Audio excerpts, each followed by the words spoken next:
नमस्कार दोस्तों, आज हम बात करेंगे उस समय की जब पुरी का जगन्नाथ मंदिर लगभग 18 वर्षों के लिए बंद हो गया था। दोस्तों, ऐतिहासिक दस्तावेजों के मुताबिक मुगल बादशाह औरंगजेब ने 1686 में कटक के सूबेदार नासिर खान को जगन्नाथ मंदिर तोड़ने का आदेश दिया था। लेकिन जैसे ही वो पुरी की ओर बढ़ा, कुछ ऐसा हुआ कि नासिर खान अपनी सेना को लेकर वापस लौट गया।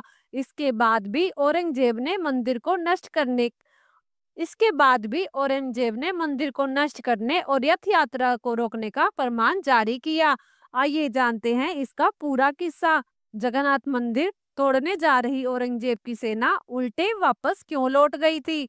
औरंगजेब ने 1686 में कटक के सूबेदार नासिर खान को जगन्नाथ मंदिर तोड़ने का आदेश दिया था। उड़ीसा के पुरी में स्थित जगन्नाथ मंदिर अपने रत्न भंडार को लेकर चर्चा में रहा। मंदिर के अपार वैभव की वजह से इतिहास में जगन्नाथ मंदिर पर कई बार हमला हुआ।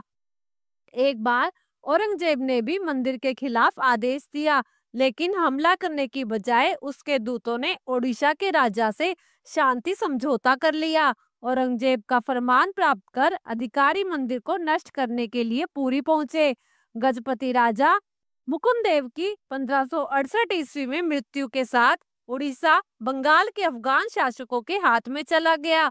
उस समय में अराजकता अपने चरम पर थी। ऐसे में एक सेना के प्रमुख बेटे रामचंद्र राउत राय ने खुर्दा के मुख्यालय के साथ एक अलग राज्य बनाया। उन्होंने खुद को रामचंद्र देव के नाम से उड़ीसा का स्वतंत्र संप्रभु सम्राट घोषित किया। मुगल सम्राट अकबर की ओर से मान सिंह ने उन्हें जगन्नाथ मंदिर के वंशानुगत अध्यक्ष के रूप में मान्यता भी दी। साथ ही रामचंद्र को गजपति राजा की उपाधि का इस्तेमाल करने की भी अनुमति मिल गई। 1605 में सम्राट अकबर की मृत्यु तक चीजें लगभग शांति से चलती रही। अकबर के बेटे जहांगीर के गद्दी पर बैठते ही एक बार फिर से मंदिर पर हमला होना शुरू हो गया।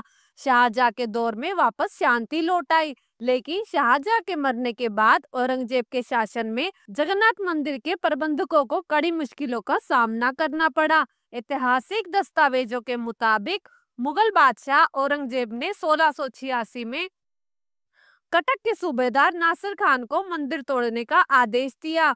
बताया जाता है कि नासिर खान घोर हिंदी विरोधी था। आदेश के अनुसार खान ने सैकड़ों मंदिरों को तोड़कर उनकी जगह मस्जिदें बनवाई। इसी मकसद से वो पुरी की ओर बढ़े।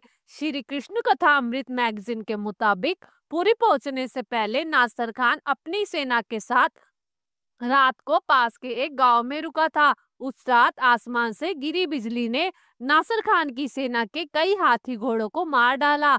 औरंगजेब के दूतों ने इसे भगवान जगन्नाथ का गुस्सा मानकर पुरी के मंदिर तोड़ने की अपनी योजना को रोक दिया। उसने उड़ीसा के राजा से शांति समझौता कर लिया। नासिर खान की नाकामी पर औरंगजेब तिलमिला उठा। उसने 1691 में एक बार फिर मंदिर तोड़ने और पारंपरिक रथ यात्रा को रोकने का आदेश जारी किया।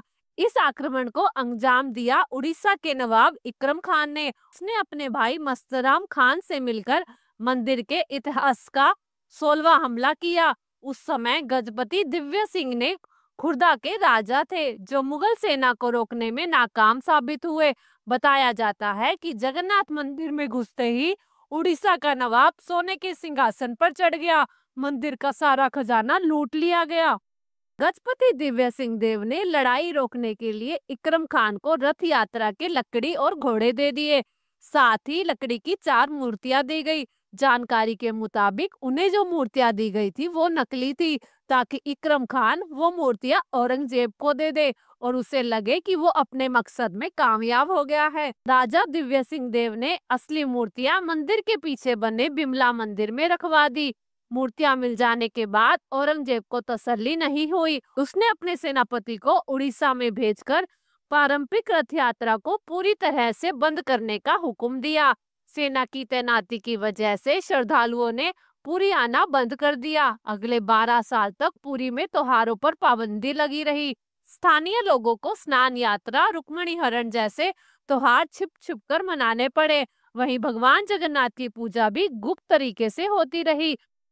एक दशक से ज्यादा समय तक त्योहारों पर पाबंदी लगने के बाद रामदायित्ता गोस्वामी का एक स्थानीय महंत बादशाह की आज्ञा लेने के लिए उनके दरबार में गया।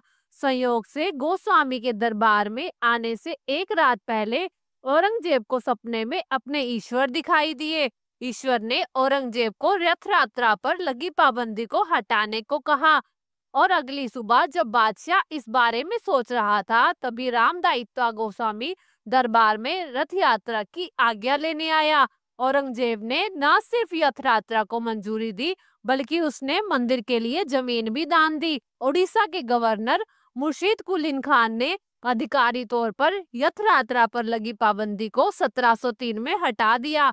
उस साल गजपति दिव्य सिंह देव ने नए रथ बनवाए, परंतु एक समय ऐसा था 1681 तक औरंगजेब धार्मिक कट्टरता के सबसे निचले स्तर पर पहुंच गया था। उसने जगन्नाथ मंदिर को नष्ट करने के लिए फरमान जारी किया। उसने बंगाल प्रांत के अपने सूबेदार अमीर उल उमरा को इसे ध्वस्त करने का आदेश दिया। फरमान प्राप्त कर अधिकारी मंदिर को नष्ट करने के लिए पूरी पहुंचे। उड़ीसा मुगल शासन के अधीन था, हालांकि इसमें अभी भी खुर्दा के राजा गजपति के रूप में जाना जाता था, जो मंदिर के रक्षक की तरह थे। अब इस खबर को सुनकर हर जगह भय, गुस्सा और हताशा थी, लेकिन हर कोई असहाय था। तो आखिरकार एक योजना बनाई। मुगल सूबेदार के साथ बातचीत हुई, उन्हें रिश्वत के रूप में मोटी रकम पेश की गई थी। फिर भी वह औरंगजेब के आदेश पर अमल करने का परिणाम जानता था। हालांकि रिश्वत की रकम बहुत बड़ी थी और उड़ीसा उसे इस प्रस्ताव के साथ मनाने में सफल रहा। उसने अधिकारी जोखिम उठाने का फैसला किया और किसी तरह औरंगजेब को आश्वस्त किया कि उसका आदेश हो चुका है। भगवान जगन्नाथ की प्राकृति बनाई गई और उसे गुमराह करने के लिए दिल्ली में औरंगजेब के दरबार में भेजा गया।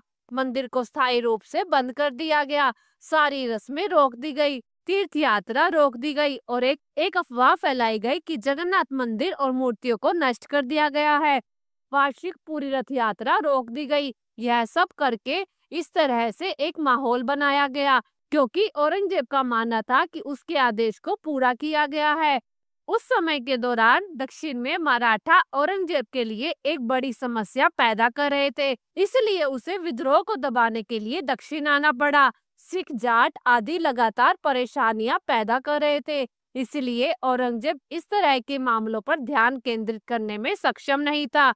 अंत में 1707 में औरंगजेब की मृत्यु के बाद मंदिर को फिर से खोल दिया गया और रथ यात्रा फिर से शुरू हुई।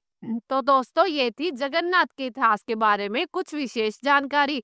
आपको यह जानकारी कैसी लगी, कृपया कमेंट करके जरूर बताएं। वीडियो पसंद आया तो वीडियो को लाइक करें और ऐसी ही बहुत सारी जानकारी के लिए हमारे चैनल को सब्सक्राइब जरूर करें। फिर मिलते हैं ऐसी ही ज्ञानवर्धक वीडियो के साथ। जय श्री कृष्ण।